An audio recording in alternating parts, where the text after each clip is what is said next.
everyone, back with question number 2. So let's take a look.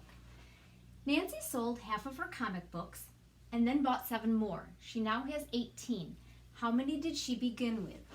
I'm going to suggest that you pause the video, you try to identify the important information, and then press play and see if you came up with the same things that I end up with.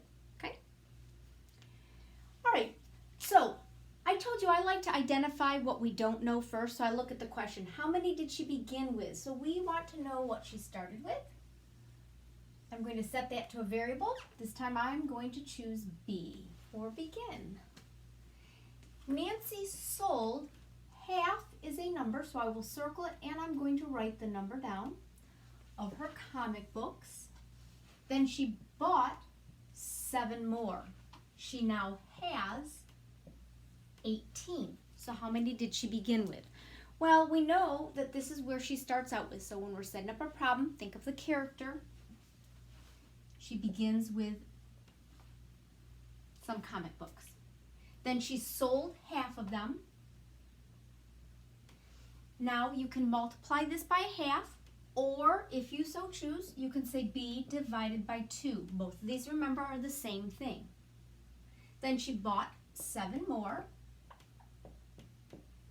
And she now has 18.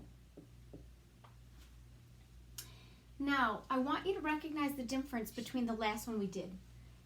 These are not in parentheses. She sold half before she bought 7 more. So the 7 is not being cut in half, and therefore the 7 is not on top of the fraction bar along with the B here. And the half is not going to, so this won't be in parentheses. So I'm going to choose one of these to work with, and just for the sake of easiness, I'm going to erase the bottom one. I'm going to work with the top one. Okay, so undo PEMDAS. I'm going to start with the addition property by adding a -7 to both sides. That will leave me with 1/2 B equals 11.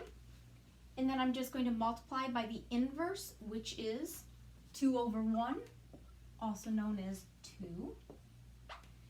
And that will leave me with B equals 22. So remember, it's a word problem, so identify the important word or words. So 22 what? 22 comic books.